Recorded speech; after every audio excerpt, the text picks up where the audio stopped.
Welcome to NTD Good Morning. Here are today's top stories. President Trump becomes the first U.S. president to host the Kennedy Center honors, celebrating icons from Sylvester Stallone to Gloria Gaynor. White House border czar Tom Homan says the administration has rescued 62,000 children who are illegally smuggled into the U.S. More on the administration's efforts to tackle the crisis. Congress gearing up to finalize defense policy directives for the Department of War. Lawmakers aim to lock in 15 of Trump's orders. We have the takeaways. Israeli Prime Minister Benjamin Netanyahu says the first phase of the Gaza ceasefire is almost complete. What he says needs to happen next. President Trump says he's disappointed Ukrainian President Zelenskyy hasn't yet read a U.S. plan to broker peace between Ukraine and Russia. What Zelenskyy is saying about negotiations. Thousands of runners in cities across Europe dressed up as Old St. Nick to take part in their city's holiday fun run, marking the beginning of the holiday celebrations. And an automotive journalist joins us to discuss the latest after President Trump said he'd like to see tiny cars on the market in America.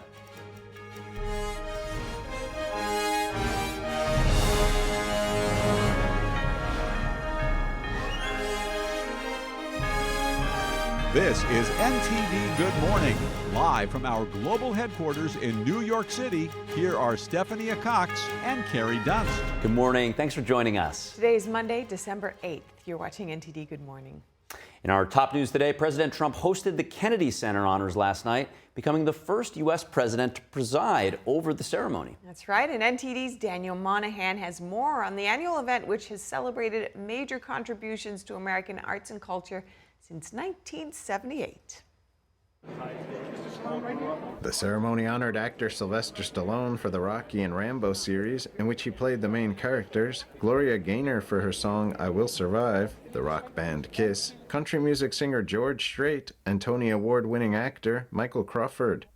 They've given us immortal characters of the silver screen, truly immortal characters, unprecedented triumphs of the Broadway stage, and unforgettable music that has become part of the really soundtrack of our lives.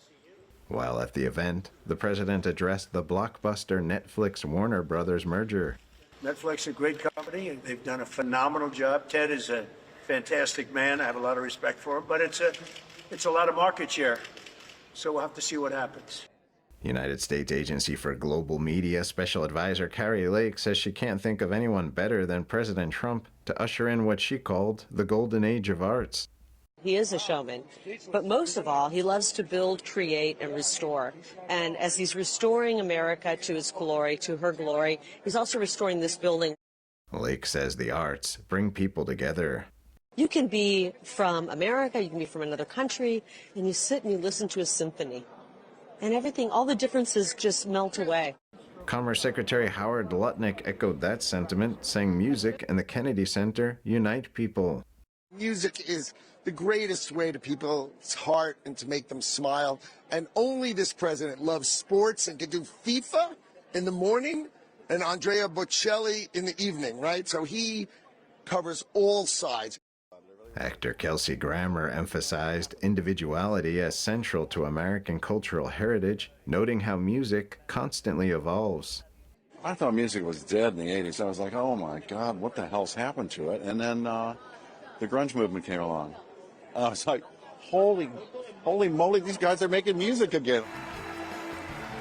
Trump has shown great interest in the Kennedy Center since his term began, including appointing a new board and initiating renovations. Kennedy Center President Richard Grenell highlighted a renewed focus on fiscal discipline under his watch. I didn't cancel a single show. I just required all of our shows and all of the future shows to take ticket sales into account and donors and corporations. Between those three revenue sources, if you can't get to zero and not lose me money on your programming, I can't sign the contract. President Trump on Saturday presented medals to the 2025 Kennedy Center honorees during a ceremony in the Oval Office, expressing his sincere thanks for the artist's lifelong contributions. On behalf of every American who has been inspired by the unbelievable talent of Michael Crawford, who has been influenced by the music of George Strait or Gloria Gaynor or KISS, or who has been moved by Sylvester Stallone's unmatched heart and talent and grit, because nobody played that role, and nobody will ever play that role like Sly. The Kennedy Center honors are widely seen as the top U.S. recognition for lifetime achievement in the performing arts. President Trump hailed the slate of artists as perhaps the most accomplished and renowned class ever assembled. The full program will air on CBS and Paramount Plus on December 23rd. Daniel Monahan, NTD News. And next, the Trump administration says it has located tens of thousands of children who are smuggled into the United States. Border Czar Tom Homan is accusing the Biden administration of losing track of many more. Here's that story. White House border czar Tom Homan says the Trump administration has thus far located 62,000 children who were illegally smuggled into the United States. In an interview with Fox News Sunday, Homan said the Biden administration lost track of 300,000 minors. He alleges many of those missing children ended up in sex trafficking or forced labor. President Trump saved over 62,000 children's lives. Some of these children were in sex trafficking, we found them. Some were in forced labor. Some were being mistreated. I can't even discuss some of the mistreatment we found out about. Homan says those children were among more than 500,000 minors smuggled into the country during the previous administration. He says the Trump administration has been actively searching for them. Over 500,000 children were smuggled in this country under Joe Biden. They released them to unvetted sponsors. They lost track of 300,000. President Trump committed on day one that we will do everything we can to find every one of these children. He accused Biden and Democrats of being complicit by refusing to secure the border. For 4 years, this has happened. Sex trafficking, historic highs. Children crossing the border, historic highs. Migrant deaths crossing the border, historic highs. Homan says finding missing children remains the administration's top priority. Meanwhile, Minnesota has become a focal point for immigration enforcement, with officials reporting widespread immigration fraud among Somali migrants. Homan told CNN that Minneapolis has a large illegal immigrant population and that enforcement teams are moving into the city. The intensified operation comes after a $1 billion welfare fraud scandal that federal prosecutors say involved criminal networks tied to parts of the Somali immigrant community. Prosecutors say the scheme exploited nutrition and child care programs by creating fake service providers and pocketing taxpayer funds. Treasury Secretary Scott Bessent told CBS yesterday that investigators are now following the flow of overseas money transfers connected to the fraud. But, when you come to this country, you got to learn which side of the road to drive on. You got to learn to stop at stop signs, and you got to learn not to defraud the American people. Bessent said investigators found that funds tied to suspects, including some political donors, moved through informal money transfer networks. When asked if the money might have been used to support terror networks abroad, Bessent said it's too early to draw conclusions about its final use. The suspect has been charged in last week's stabbing on a light rail train in Charlotte, North Carolina. The male victim sustained serious injuries and was taken to a hospital. Court documents say the accused stabber is in the country illegally and was deported previously. This incident comes just months after a Ukrainian refugee was fatally stabbed on the same train line, allegedly by a man with a lengthy criminal record. That case gained national attention after President Trump reacted to it, criticizing what he considers soft on crime policies in Democrat-run cities. The suspect in this latest stabbing has been identified as 33-year-old Oscar Solonarzo. Local police say he's been charged with 5 counts, including attempted first-degree murder. President Trump took to Truth Social on Saturday, writing, "Another stabbing by an illegal immigrant in Charlotte, North Carolina. What's going on in Charlotte? Democrats are destroying it," he said, like everything else, piece by piece.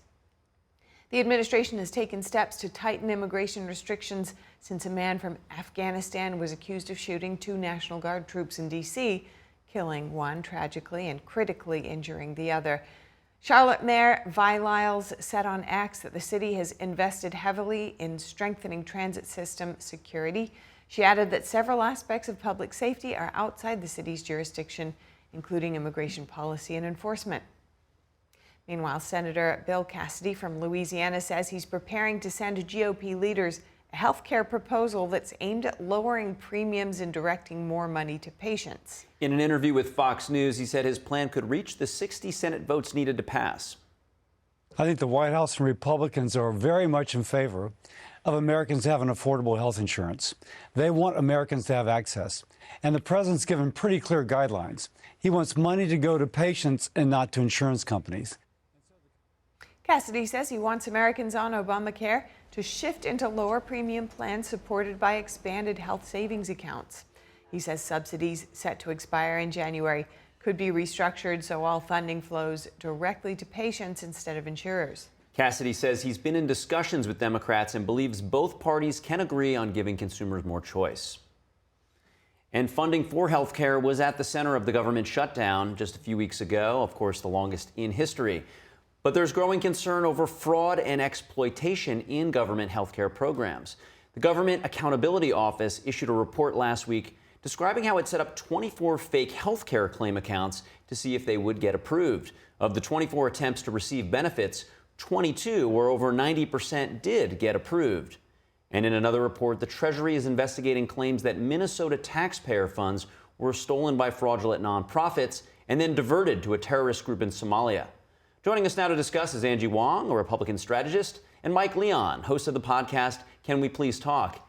Thank you both so much for joining me this morning. Angie, kicking off with you this morning, what do you make of both of these incidents, the Minnesota Somali fraud story and the Government Accountability Office's report? Well, it's all tied in, right? I mean, and we've long known that there has been fraud with a lot of these government programs, but we didn't know how far the extent went. And just with this short stress test, we found that over $21 billion went out just with overpayments. And these are to dead people who have not been removed from the list. That's 58,000 dead people that have been receiving checks all this time, every single month. And also that, you know, I forget which congressman came out to say this, but the same social security number was used over a few thousand times to receive checks. So all of this is all traceable, luckily, because we know that there are addresses that these things go into and bank accounts that these checks are deposited into. So I think we'll be able to find the fraudsters. But again, this was a very small stress test that the GAO did. And if we did a lot more of it, we're going to find a lot more fraud. So this is part of the Trump administration's fraud, waste and abuse kind of investigations that they've been doing with DOJ. I'm very, very happy to see it because we don't know where this money is going. And in regards to the Somalia case, we found, and this is something that Kristi Noem had said during the cabinet meeting last week, they found that over 50% of the applicants, well, they may be illegal. And if on top of that, they're receiving government assistance, well, we've got a big, big problem here. Yeah, Mike, your thoughts on healthcare and the potential of fraud? Yeah, well, good morning to everybody. Look, I'm not going to defend the side of the fraud. Obviously, you know, this is terrible to hear that this is happening in the state of Minnesota and during Governor Walz's obviously reelection campaign, that there are two different things at play here. One with this nonprofit org and I think it's over $152 million that was probably swindled and moved into different accounts. And then there's obviously the Medicaid stuff that Angie is talking about here and the GAO stuff. Look, fraud, waste and abuse. Again, I think there's nobody in government, there shouldn't be anybody in government that's against that. We should be trying to uncover this. I agree with Angie about the stress test part of this, and that I'm glad to see that this worked, but it also shows that there are problems with the system. And the real detriment to all of this, Carrie, is the people that actually need the help, the people that actually need to take advantage of the programs, whether it be Medicaid or like somebody like me who's looking for government assistance with my daughter who is autistic. She's a high-functioning kid, but there's still programs that I would need to get her to qualify for that sometimes insurance providers don't necessarily cover fully, right? So that's the real detriment in all of this, is that there are people that actually need to take advantage of the system, and not advantage in a negative connotation, but advantage of that they can't, you know, make ends meet and things like that. And those are the ones that are really going to be hurt by all of this with all the fraud that's being uncovered. Yeah, Mike, and you bring up a great point in terms of just the complexity of navigating insurance. My wife and I had the same issue. We brought a son in for a broken arm, and the next thing we know, they don't want to cover things that, you know, unless you like argue 3 times, you don't get the coverage sometimes. There's a lot of issues with healthcare. Angie, to that point, The stopgap funding bill that's keeping the government open is going to run out pretty quickly by the end of January. So what do you expect to happen by then, particularly on health care? Yeah, and prior to that, John Thune had agreed to allow for a healthcare discussion, ACA subsidy extension in the Senate floor by, well, around now, mid-December. So we're going to see how this one goes. But I can't imagine that we're not going to extend it at least for some period, only because you're talking about over 20 million Americans will be affected by it if the subsidies go away. And I'm sure President Trump and House Republicans and Senate Republicans do not want to deal with this during a midterm election. I think healthcare is a very, very important issue to cover, mainly because many American households, they're just one medical emergency away from bankruptcy. So we need to make sure that our Americans are taken care of first, but we do also need to get rid of the fraud associated with it. And I think there's going to be a lot of steps. I'm hearing as of yesterday, there's going to be a few House Republican bills that are going to be addressing some of the fraud. They found, I forget the exact number, but a lot of people who are on the ACA, Obamacare, who have never submitted one single claim, but yet has received these subsidies. So, I mean, there's some easy kind of like low-hanging fruit to kind of kick out. But again, it requires bills to be passed in order for the government to actually do that, which I found really, really funny because I thought that wouldn't require a bill whatsoever, but apparently it does. Yeah, and to your point, long-term things that need to happen are potentially not happening by January 30th. And that even relates to the MAHA movement and structurally what's wrong. Why are Americans so unhealthy relative to other westernized and even, developing countries? Mike, not trying to solve the whole thing right now. What do you expect to happen in the short term by January 30th? Yeah, well, first I will go back to before we hopped on the package that played with Senator Cassidy. I believe he was on Face the Nation there, and he was talking about this. So I'm encouraged that again, somebody who works in healthcare that potentially could have some type of solve Band-Aid. That's the issue, right, Carrie? Is it a Band-Aid or is it something that actually remedy the entire system so that way we get the government funded through 26? But that's going to be the core issue. That's what we've talked about when the government was shut down in the lead up to the government being shut down. The continuing resolutions for people out there that are uninitiated. It's only 45 days. So obviously we need to make a resolution before January 30th. So I think Angie's right about this. We're going into a pivotal election year. We've talked about this before on this program and others. It's 2026. Nobody wants to talk about some of the outstanding issues. You want to champion your record, especially when you're trying to go out there with all these key House races. There's over 40 members that are retiring from Congress. There's going to be a lot of districts that are in play this year for both parties. And so I think nobody wants to talk about this underlying issue, which is healthcare and getting all Americans access to healthcare. But to Angie's point, there's two tracks, right? There's also uncovering some of the fraud that's being abused here with respect to these systems. But then there's obviously getting people access to these systems. So it's a wide net. It's a big topic. It's a big issue. But the problem is going to be, how do we solve this, right? Is it a Band-Aid? Is it a temporary solution? Or is it something that can actually replace the system that we have currently? Yeah, you bring up some great points. Obviously, what can be accomplished in the long term versus what we can do right now to try to make the system work, and then the politics that flank all of this and the messaging. And Angie, as we start to finish up, I just want to get your view on how that would affect the midterms. Is healthcare, a top 3 issue as we go into the midterms?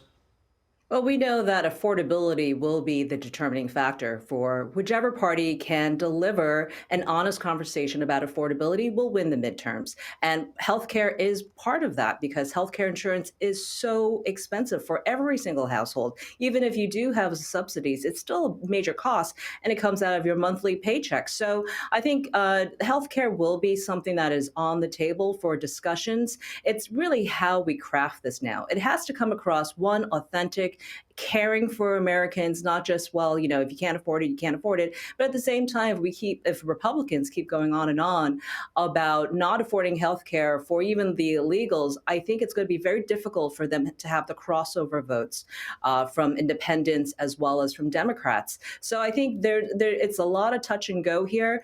Again, I certainly know as a strategist, I don't want to touch it, but unfortunately, it's going to be an issue because it costs every American something to afford health care. Well, certainly the balance of power in D.C. at stake, but even more importantly, our health is at stake. So appreciate you joining this conversation. Mike Leon, Angie Wong, great to see you both. Thank you. Thanks, Carrie. And up ahead, President Trump says he's disappointed Ukrainian President Zelenskyy has yet to read the U.S. peace plan for the region.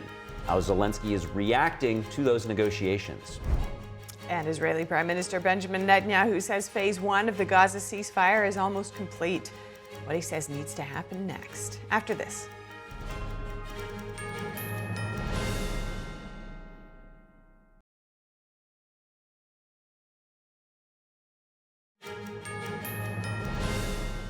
Welcome back. On Capitol Hill, a vote this week to make changes to the Department of War.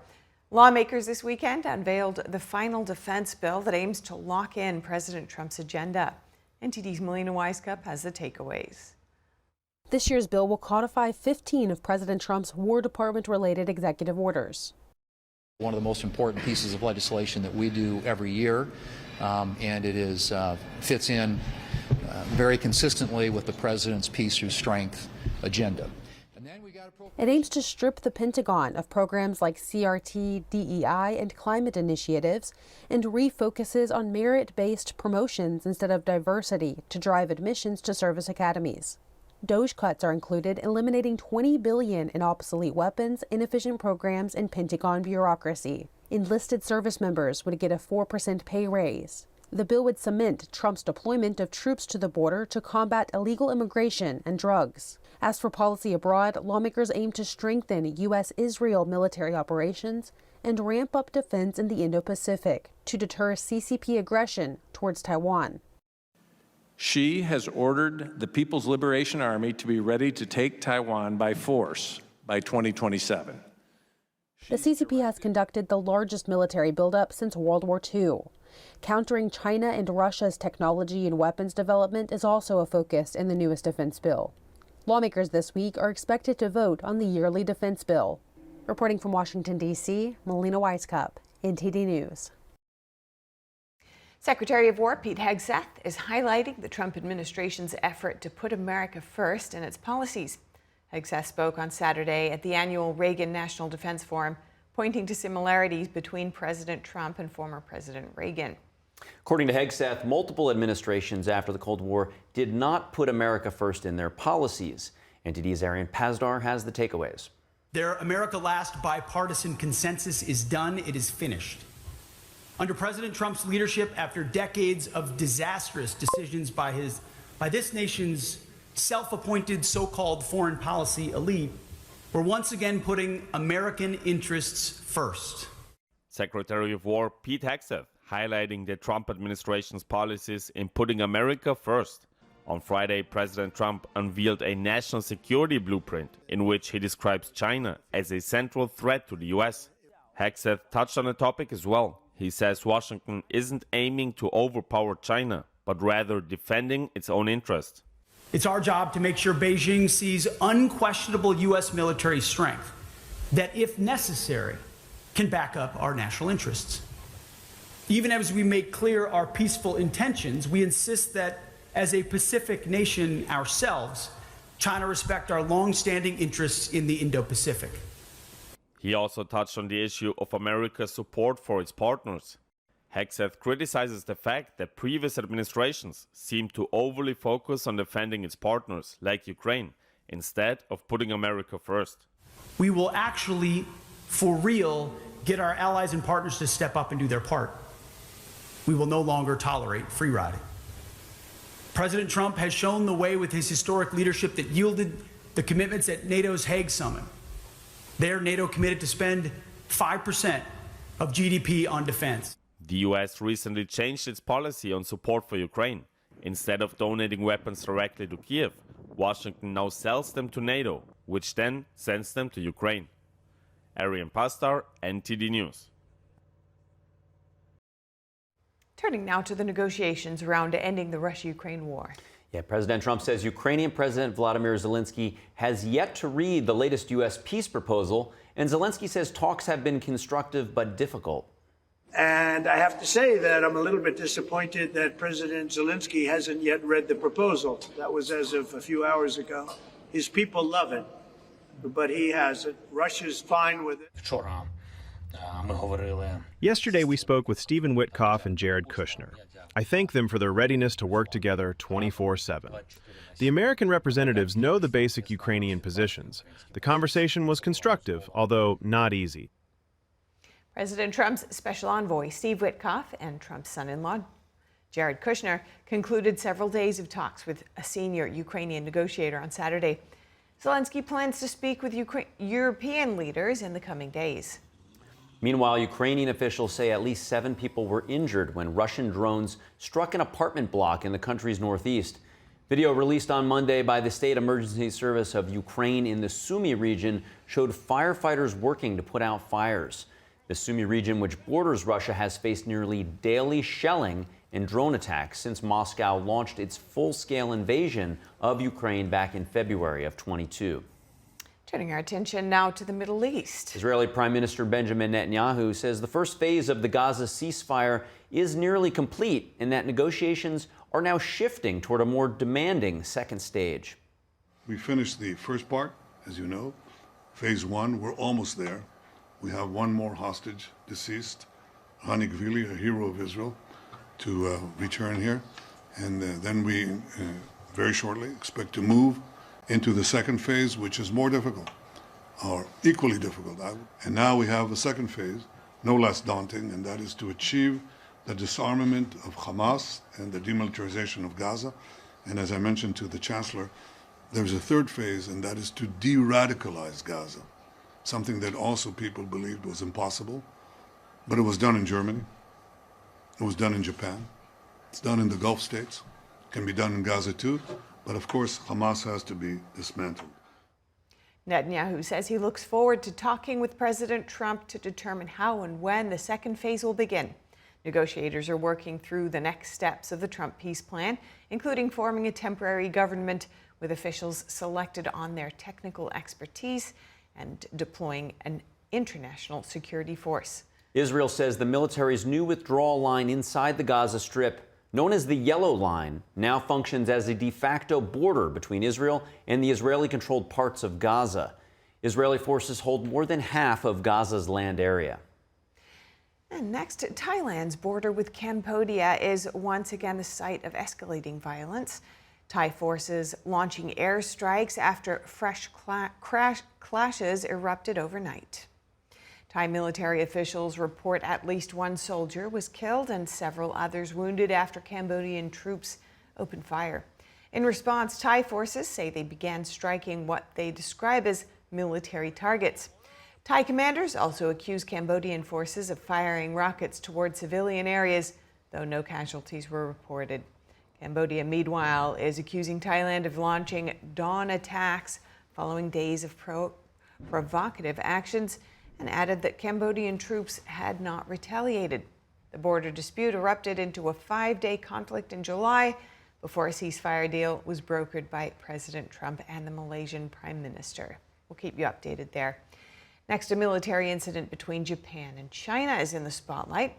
Japan today disputed China's characterization of a weekend occurrence involving the two countries' military aircraft. Japan says its self-defense forces had not disrupted the Chinese Navy's flight training, as claimed by Beijing. We will continue to respond calmly and resolutely. The Notopa government will continue to closely monitor the activities of the Chinese military in the air and sea areas surrounding Japan, and will ensure thorough vigilance and surveillance activities in these areas. Prime Minister Sanae Takaichi said yesterday that Chinese fighter jets had aimed their radar at Japanese military aircraft near Japan's Okinawa Islands.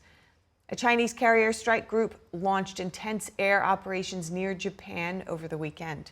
Meanwhile, the Chinese embassy denied Tokyo's claims. It says Japanese aircraft had endangered flight safety by approaching China's aircraft carrier as it trained with 3 missile destroyer escorts.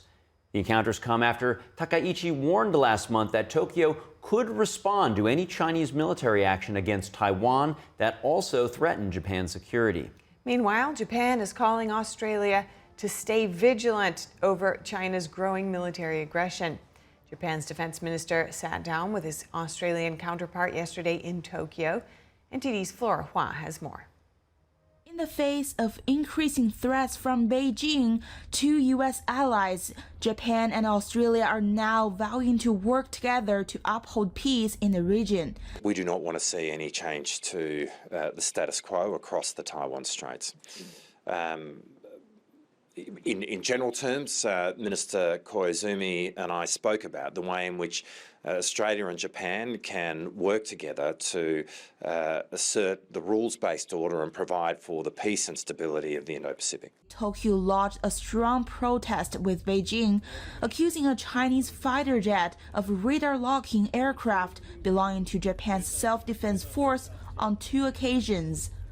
Yesterday, there were 2 incidents in which Chinese military aircraft directed their radars at Japan's self-defense force aircraft. Such actions are dangerous and go beyond what is necessary for the safe operation of aircraft. We lodged a strong protest with the Chinese side and firmly demanded that such incidents not be repeated. Japanese defense officials quoted by the country's news agency said the Chinese carrier called Liaoning was conducting aircraft exercises which violated Japan's airspace. And when Japan sent fighter jets to remind the Chinese aircraft to leave, the Chinese aircraft locked its radars on the Japanese planes. Fighter jet radars can be used for surge or missile attacks. This is reportedly the first instance of a radar lock between Chinese and Japanese warplanes. The Chinese Defense Ministry responded hours after Tokyo's initial protest. China refused to acknowledge any wrongdoing. A Beijing's spokesperson accused Japan of testing the waters of militarism and disrupting its defense trainings. The incidents took place over high seas southeast of Japan's Okinawa, where about 3/4 of U.S. military facilities in the country are located. Flora Hua, NTD News. Coming up, a new Trump order creates a federal task force to investigate anti-competitive behavior and protect the food industry. And a manhunt is underway for one of 3 inmates who made their escape from a Louisiana jail, who is facing a charge of attempted second-degree murder. We're going to have that story and more. We'll be right back.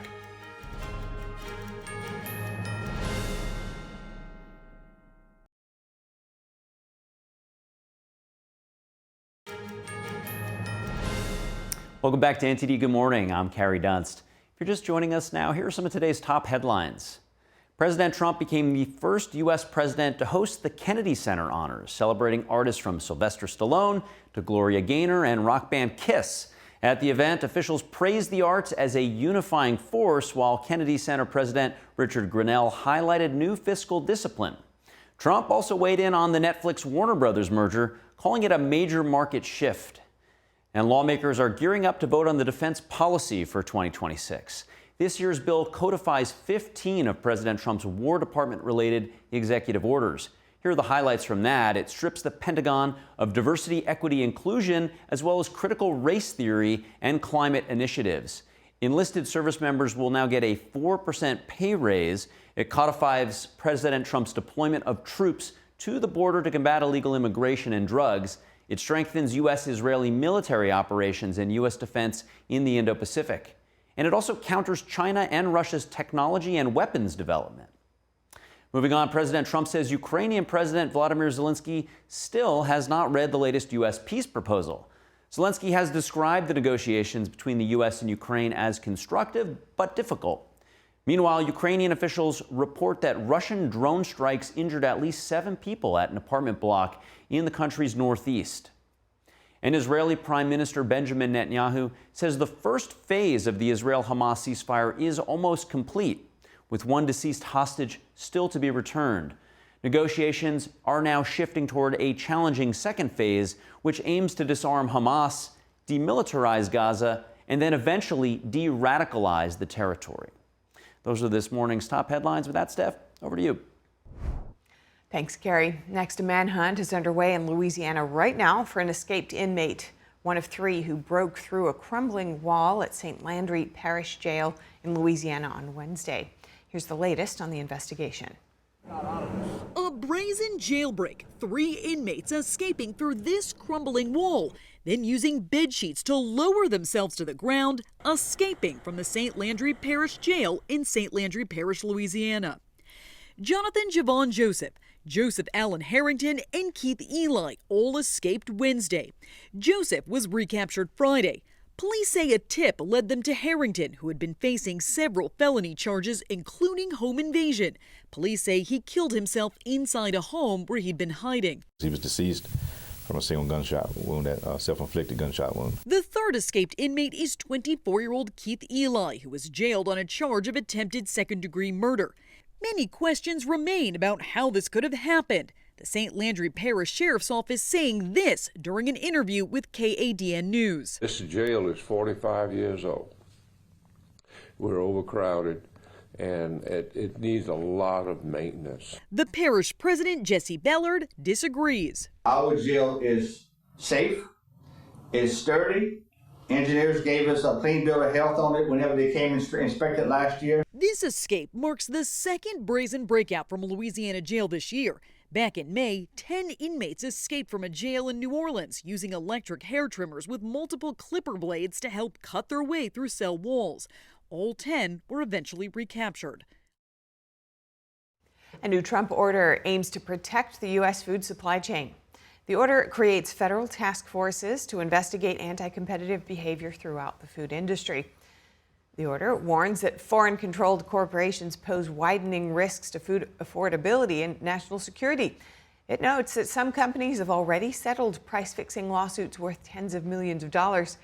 Attorney General Pam Bondi and Federal Trade Commission Chairman Andrew Ferguson have been directed to launch task forces inside their agencies to identify potential collusion or foreign influence. They're now authorized to bring enforcement actions or propose new regulations if they find evidence of anti-competitive conduct. They must also brief congressional leaders twice within the next year on any findings or recommended legislative steps. And as 2026 approaches, the National Park Service is making changes to its free admission calendar. That's right. According to the agency's website, Martin Luther King Jr. Day as well as Juneteenth are no longer listed as free admission days. Several days were added, including September 17th, which is Constitution Day, and June 14th, which is Flag Day. Other free admission days next year include President's Day, Memorial Day, Independence Day weekend, the Park Service's 110th birthday, Theodore Roosevelt's birthday, and Veterans Day. The free admissions will only apply to U.S. citizens and residents. Ahead, we speak with an automotive journalist about President Trump's new plans to get tiny cars on the market. And the president's making the announcement after an official visit to Japan, where those cars are quite popular. That's it. And following the devastating Eaton fire, a community in California brings a historic return to the famous Christmas tree lane, bringing hope and cheer to the local residents there. Those stories after this.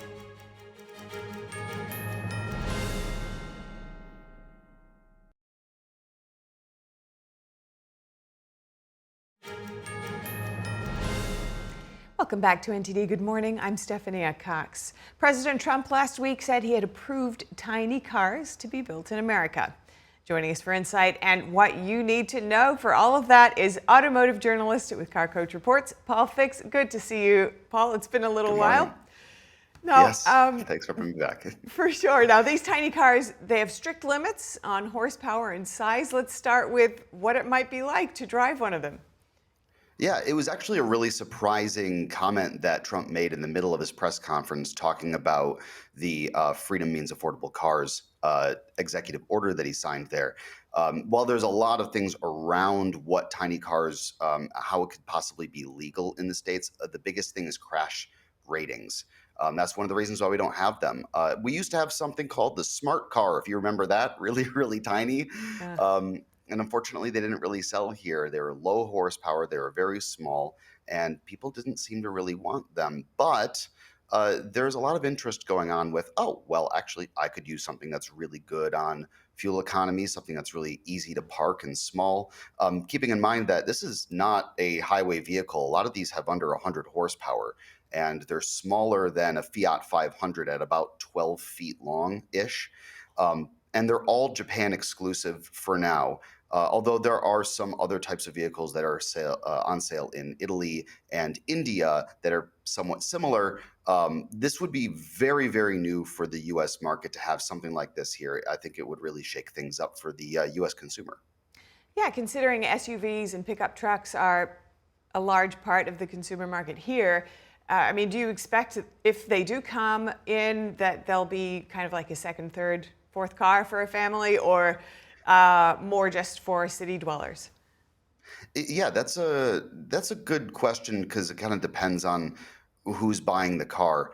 If you're living in the city and you only need one car, this could be a really great option because they're usually on the very affordable side, under $20,000. If you are living in a rural area, you need to get on the highway. This would not be for you. This would be a bad idea more than likely because I don't think that these things would be legal on the highway. In fact, I wouldn't be surprised if NHTSA put some rules into place with special registrations for tiny cars like this. In Japan, they call them K cars. It means lightweight vehicle, but it's shortened into like a little catchphrase. So these things are really cute, and everybody that I've talked to really likes them. There's even a collector market for them. People really like certain ones that have gull wings, or they make performance cars out of them, or they just really like that they're tiny little minivans. So how there's likely is a it? market for people to buy them. And yet, you know, as you mentioned, there are already some regulations that are in the way. President Trump seems to be alluding to making plans to get some of those roadblocks out of the way, but how likely is it, do you think, that this plan will pan out? It's just been one initial statement so far. So what are you seeing in terms of the longevity of the idea? Yeah, the biggest roadblock here is crash test ratings. They would have to be rigorously tested, and that's one of the reasons why vehicles are getting bigger. The other reason is emissions regulations, though that's a longer topic. These tiny cars need to be tested to be able to handle these very large vehicles that we have on U.S. roads. The vast majority of vehicles on the road are SUVs and trucks, and it would need to be able to stand up to a crash in a situation up to a certain reasonable speed on surface roads. I can see if he's able to work with NHTSA on making some regulations that would allow these cars. They would have to manipulate a lot of things here. And like I mentioned, probably not allowed on the highway. So it could be a special registration for this vehicle that if a cop sees you on the highway, they ticket you and they tell you to get off, which could really restrict who wants to buy one of these cars. But I can see a future where, with some clever manipulation of the law, or maybe creating a special segment of registration for these vehicles, I can see it being very possible. And I can see some people wanting to buy something like this, because if you're going to get really good fuel economy in a really light car, you don't need much to get around if that works for you. I think that this is a reasonable future that we could be seeing here. And what could be the impact on the auto manufacturing industry here in the U.S.?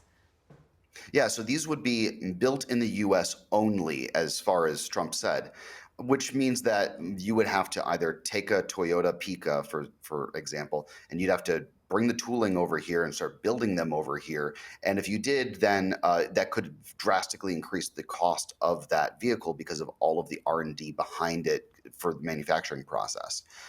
Or let's say that Ford wants to start building a K car. They could either license one out from a company like Daihatsu, or they could start building one on their own. But at that point, you're talking about the costs being prohibitively high for what you're trying to sell. And you would run into the same issue that Fiat had with the 500 and Mini had with the Cooper. It just doesn't make sense at a certain point where, oh, this car is really small and gets great fuel economy, but now it's priced itself out of the market of somebody that would buy that in the first place. So there's a lot of challenges ahead here. Certainly. Well, you know, we really don't know. It could come quick. It could take a while. But for folks who are thinking about, they may be interested, what are some quick tips that you have for those who might be looking to buy one of these tiny cars? Well, let's say that you wanted to buy one that's already on the market right now. It would have to be 25 years old. There's a lot of really, really interesting K cars out there. One of my favorite is the AutoZam AZ1. It has gull wings like a Mercedes from the 50s. And you can import them from Japan. There's actually a lot here in the US already. And there's a whole bunch of other vehicles that fit into that category. And they're fun little cars. So let's say that you wanted to go out and buy a 25-year-old used car that fits into this category and that works for your life. You might have some trouble getting parts for repairs, but you can go ahead and buy a K car and register it on the road legally right now, because the 25-year rule for the imported cars, you do not have to follow current regulations. It kind of bypasses that as a collector vehicle. So that's an option for people that are really interested in getting one. And in our last 10 seconds, what is the scene behind you? This is Buffalo. Oh, It's nice. very snowy here. Yeah, it sure is. Winter is fully I woke set up in. with 5 degrees this morning, and I had to scrape ice off my car. Okay. Well, so good to see you this morning. Glad you could come on when it is so cold out. Appreciate your time. Paul Fix. Thanks so much.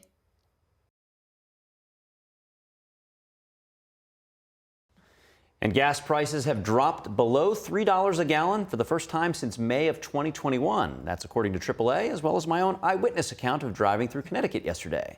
Joining us to discuss the development is Tommy Aiello, Senior Director of Government Affairs at the National Taxpayers Union. Tommy, good morning. Thanks for joining. In your view, what's the significance of breaking through the $3 gas price barrier?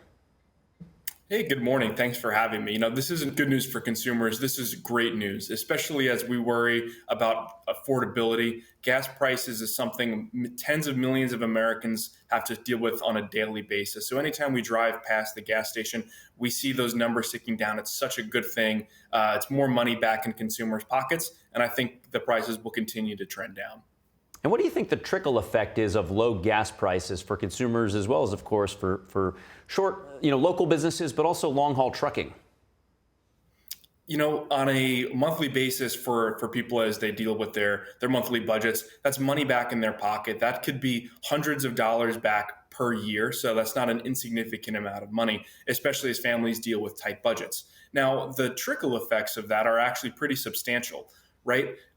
The groceries at the grocery store, they have to get there mostly on a truck. So as diesel prices come down too, those input costs will decline for grocery stores. What does that mean? It should translate into lower prices over the next couple of months at the grocery store as well. And all of these other things that businesses use to transport their products, it either gets there on a train or it gets there on a long-haul truck, mostly on a truck. So again, these will have a compounding effect for consumers. It'll ease that strain on small businesses, which is so important as we talk about the affordability, both of running a small business and maintaining a monthly budget.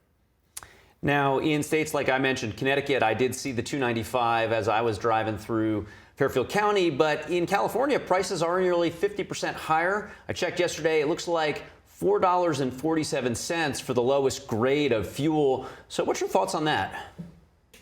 Yeah, it's just insane, right? We know that California is an expensive place, but why is it expensive?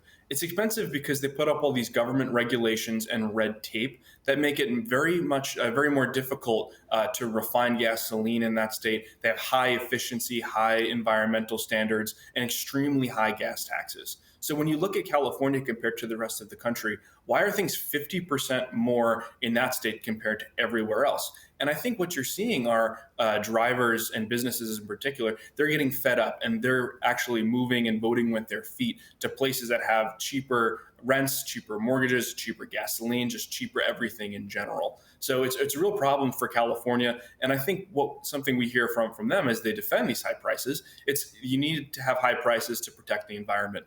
I think if you look across the country, it's possible to protect the environment, make sure our air is clean, while also maintaining energy dominance and having things affordable for the everyday person. And I want to shift to another element of energy policy. With winter setting in, much of the country is already feeling the temperatures drop significantly. Of course, crude oil that powers cars and the type of oil that goes into heating homes, they're different energy products. What can we expect in our household bills for heating our homes this winter? I think we can continue to see prices trending down. And why is that happening, right? This just doesn't happen on accident. It's federal policy that dictates all of this. From the last administration, they basically declared war on American energy. They stopped oil and gas exports, they stopped drilling on federal lands, and they also raised taxes on the ability for drillers to drill, to get that oil out of the ground. What this administration did when they came in is they said, we want to unshackle the American oil and gas industry. They cut taxes, they're cutting the red tape, and most importantly, it's having a real sizable impact on people. So when people either go to fill up their car or when they go to heat their home, they should see they should see lower prices this winter, and that's a very good thing. And I'm really confident because of those changes that this administration, the Trump administration, has taken, we're going to continue to see those prices trend downward. I mean, it's definitely encouraging news that the prices are already low and potentially going in that same direction. My curiosity, though, is that drilling is a multi-year project, pipeline, same thing. Why are we already seeing the benefit of lower prices if those are multi-year projects to increase supply? Well, some of it is, and I think that's why we need permitting reform, right? This is all the red tape that goes into exploration plus drilling and then the transportation of that oil and gas through a pipeline is it takes way too long actually to build these things. So I think when we talk about why prices are lower is a lot of these oil and gas wells were underutilized during the last administration because of all these additional regulatory barriers that the administration had put on. So when this new administration coming in, it's much more favorable to oil and gas development, and drillers have that confidence to actually produce at a higher level than they were previously. Now, something I talked about earlier, which is this permitting reform, this is all the red tape that goes into building all the energy infrastructure, highways as well, and bridges.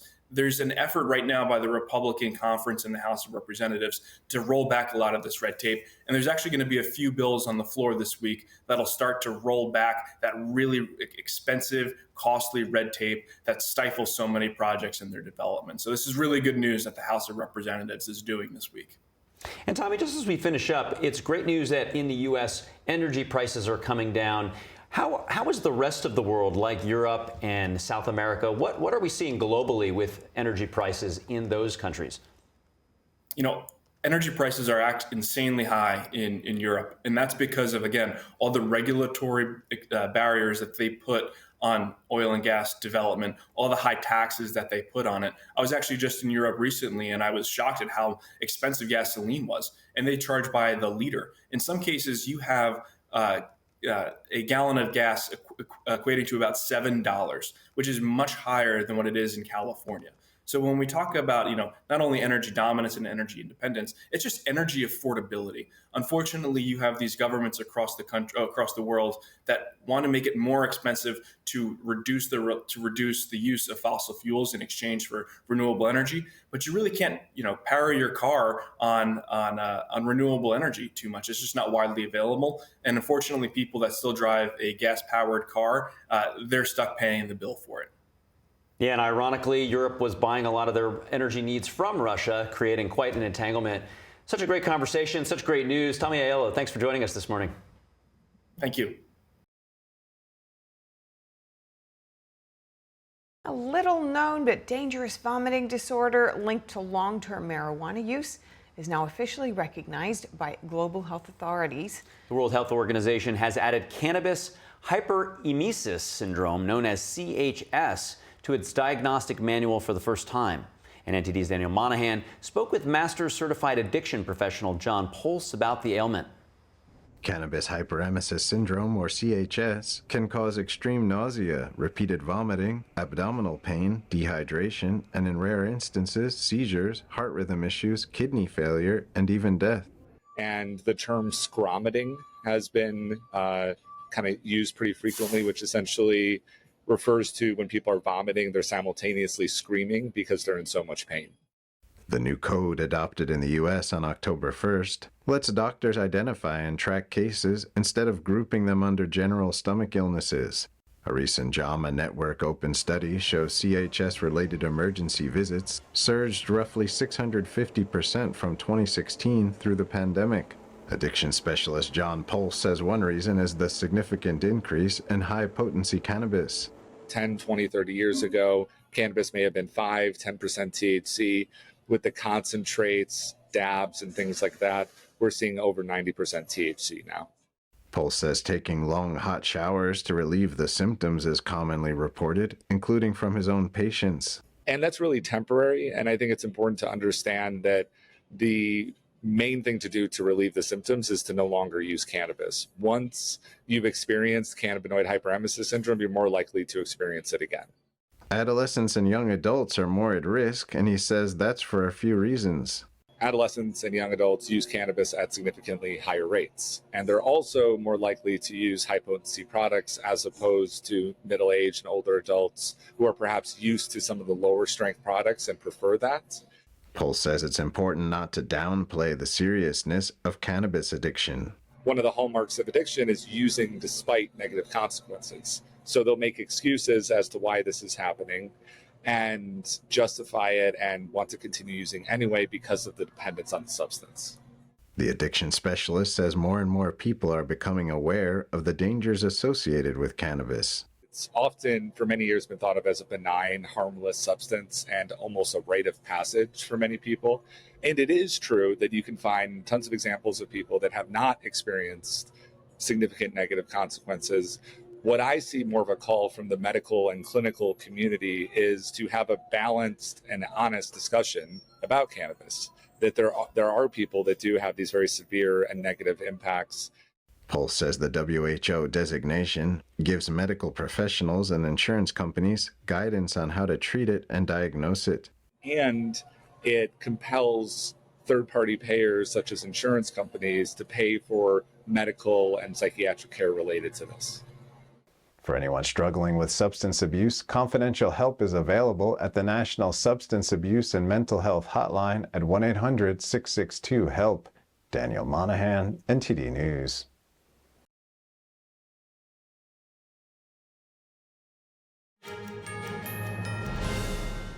Welcome back to NTD Good Morning.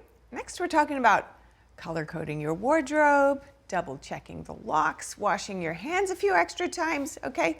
Some of these habits, many of us may have. But when do ordinary routines cross the line into obsessive compulsive disorder? In this episode of Vital Signs, clinical psychologist Dr. Jessica Russo joins host Brendan Fallon to explain what separates quirks from a true anxiety disorder and the underlying causes that drive compulsive behavior.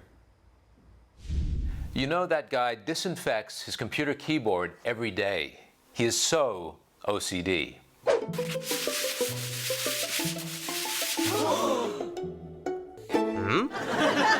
Why is this term OCD, obsessive compulsive disorder, so embedded in our everyday speech? Why does this dysfunction turn up so much in our movies and TV shows? Is it because so many people can relate to these traits? But where lies the dividing line between someone who's a bit over-preoccupied with cleanliness or order or routine and someone who might be diagnosed OCD? Legendary aviator Howard Hughes' painstaking attention to detail distinguished his films and engineering before he sunk into deep debilitation. Can OCD traits give people a competitive edge on certain fronts? Joining us to probe these and other matters of OCD today is Dr. Jessica Russo. She's a clinical psychologist with decades of experience helping people manage and resolve addiction, anxiety, depression, and other mental health issues. Today, she illuminates the brain mechanics of OCD and through real-world examples illuminates underlying causes of this condition and how she's guided people in their recovery. Welcome to Vital Signs, where we learn how to get healthy from all angles, from the biochemical and nutritional to the things we do that nourish our minds and our souls. I'm Brendan Fallon.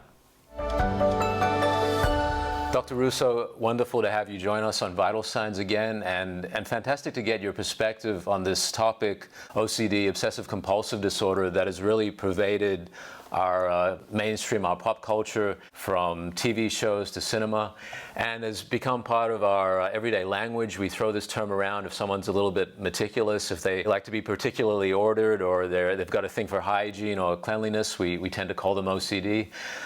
But I wonder, where does the line lie between someone's quirky behavior and someone who has a full-blown anxiety disorder? Yeah, it's a great question. And it's true, so many people are talking about themselves this way. There's two major distinctions here.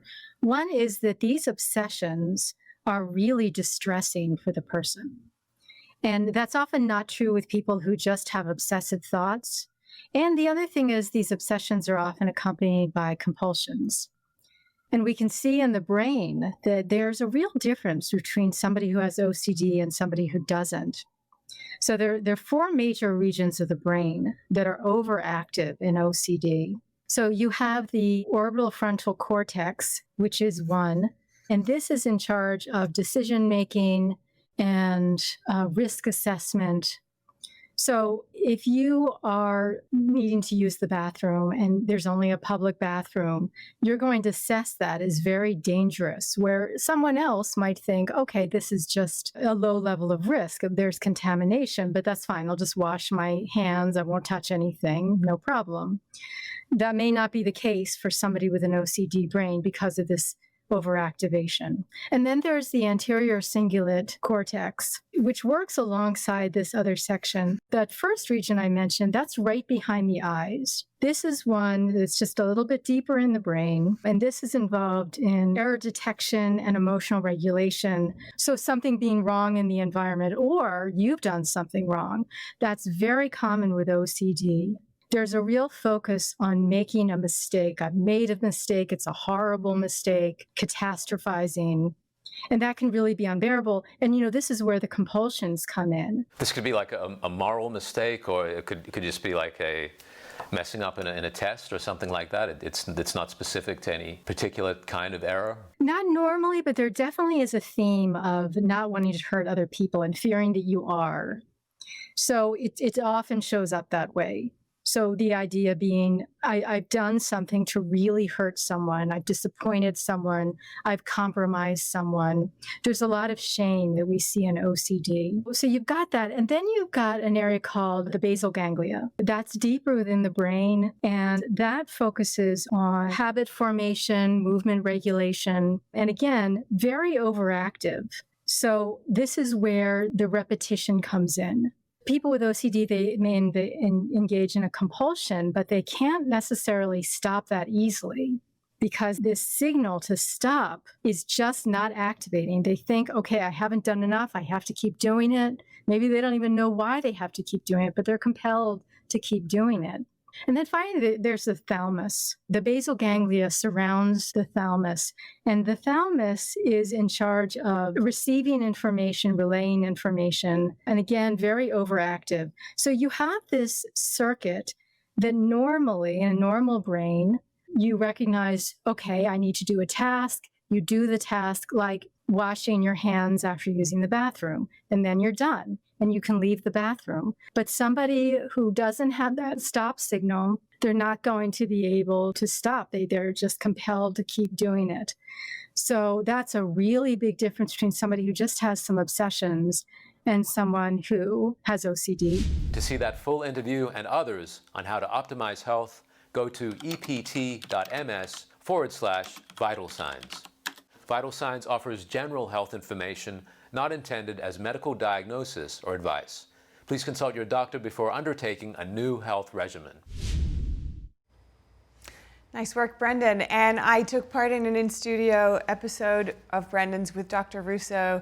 We played some of that recently, and it was really quite relaxing. We did a visualization of to help someone transition, say, from a really terrible fear they have and normalize it and make it more approachable. And something like visualization, I'm sure there are many techniques, but that in itself was very relaxing. Great. Could help anyone, even if they're not OCD. Yeah, I saw that one of the techniques to help people break OCD is actually a controlled exposure to the thing. So if you're, worried about getting germs and dirty, then you'd intentionally have the person in a low risk situation. Just to sort of help break the pattern, you know. But people can really get in their own head, and it very much can be debilitating. So it sure can. But one of the things actually that helps in these situations can be more connection, social connection.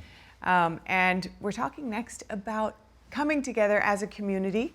And in California, where the Eaton fire was, in Altadena, this year, they have their Christmas tree lane back, and that's been a 105-year-old tradition, but it's shining for the first time since the Eaton fire devastated the community in January. That's right. Volunteers restrung more than 20,000 bulbs on the 153 cedars along the Santa Rosa Avenue. The mile-long display drew a crowd of people eager to watch the trees light up. I mean, it's always an incredible event, but I think this year there's definitely a different feeling in the air. I think Altadena has always been an incredible community, even before the disaster. So it's easy to say it was always great, but I think this year it's extra special. So it's important to stay together in the community, and I'm looking forward to rebuilding. We're looking forward to, hopefully by next Christmas, be back here, have our house, and just enjoy the holidays. The Christmas tree lane has only gone dark during times of major crisis, such as during World War II and the 1970s energy shortage. And for the residents of Altadena, the return of Christmas Tree Lane marks the start of the holiday season, as well as a symbol of resilience and renewal. And I know that these cedars are very special. They're called deodar cedars. And, with all this flaming ash everywhere, so much of the forest burnt up. But miraculously, even though being right in the burn area, these cedars, for the most part, were largely unharmed. They did have to take down some damaged light strings from the trees and replace them. And actually, Disney came in, made a donation to help with that revitalization effort. But just the fact that the trees all, for the most part, survived is in and of itself a miracle. That's incredible. I love this story. And it's also a great reminder just to get out there to your own neighborhoods, Christmas lane. Everybody's got one. Yeah, that's right. And have a good time with your neighbors as Christmas draws closer. And speaking of Christmas celebrations, thousands of runners from Budapest to Berlin to Liverpool put on their best Santa Claus costume over the weekend to take part in their city's holiday fun run. First staged in 2004, the event in Liverpool is one of the UK's largest festive fun runs, and it marks the start of the city's Christmas celebration. Red-robed finishers in Berlin also received a chocolate Santa after crossing the finish line, which was organized by volunteers from a local run club. People simply come to get in the mood for Advent and Christmas, and this is the biggest costume Santa Claus run in Germany. With over 1,000 participants at the moment, it's just a beautiful sight. I think it's a very positive experience. We came out with the whole family, running with the kids, so they could enjoy it too. It's a shared activity, and it's really great to experience it together. In Hungary, the Budapest Sports Office organized their city's Santa Fun Run along the banks of the river Danube, with 4,500 people taking part. And they said they want the run to send a message that an active lifestyle is important for both the young and the old. Now, I did a little research on this, and apparently there's over 1,000 Santa runs. It's become kind of a phenomenon in the last 20 years. There's more in Europe than in America, but actually the largest one, at least according to Guinness records, happens here in America in Virginia Beach. Oh. And that one's happening on December 13th. So if you live in the Virginia Beach area, sign up or just show up. Yeah, or just grab a Santa suit and go for a run in your own neighborhood. That's true. There's an option. Get a couple of friends together. You can make your own Santa run. You don't have to join somebody else's. If you want to do it, Steph, you let me know. I could be swayed. Okay. I've never worn a Santa suit, but I'm kind of itching to do it.